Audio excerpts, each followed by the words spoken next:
Nagsimula na pong maghanda ang iba't ibang probinsya sa pananalasa ng Bagyong Uwan. Hindi pa man tumatama ang bagyo, ilang lugar ang binahana bunsod ng pag-ulan. Nasa frontline ng balitang yan, si Rainiel Pawid. Kita sa drone shot na ito ang tindi ng baha sa barangay Ampayon sa Butuan City. Halos tigisa lang ang dinadaanan ng mga sasakyan. Ang ilang kalsada sa lungsod nagmistula ng ilog dahil sa baha. Ayon sa lokal na pamahalaan, 17 barangay ang apektado ng baha.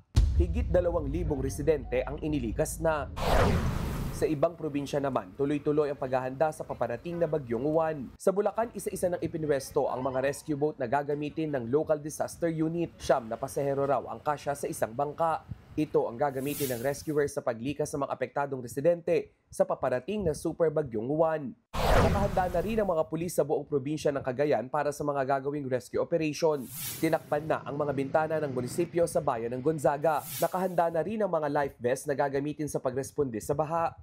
Sa Infanta, Quezon, nagputol na ng mga sanga ng puno ang ilang volunteer bilang paghahanda sa hagupit ng super bagyo. Nilinis din nila ang mga kalat para hindi bumara sa mga kanal at daluyan ng tubig.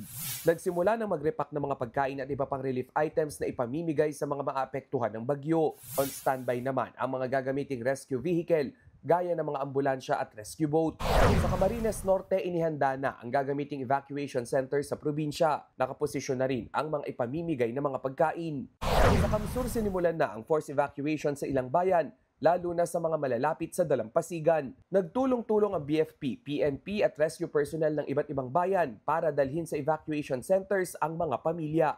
Nagbabalita mula sa Frontline, Rainiel Pawid, News 5. Mga kapatid, Andre Felix po, iba na ang may alam at may pakialam sa panahon ngayon.